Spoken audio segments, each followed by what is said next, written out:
Assalomu alaykum. Mana bugun 2025-yil 8-noyabr. Hafta kuniga shanba. Yana bir qo'yimiz tug'di. Mashalloh, Alloh barakasini bersin. Qo'yimiz ozroq o'zini yomon his qilyapti. Oyog'ida qanaqadir nuqson bor edi hozir. Bunimni xuddi tomiri tortgandek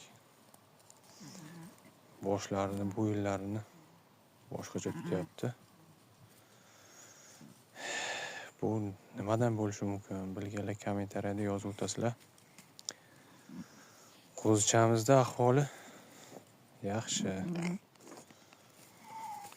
Mashalloh mana. Mana qo'yimiz eson-omon tug'ib oldi. Mashalloh, Alloh barakasini bersin. Hamma kuzatib turganlarga, niyat qilganlarga bundan ham yaxshilari nasib qilsin.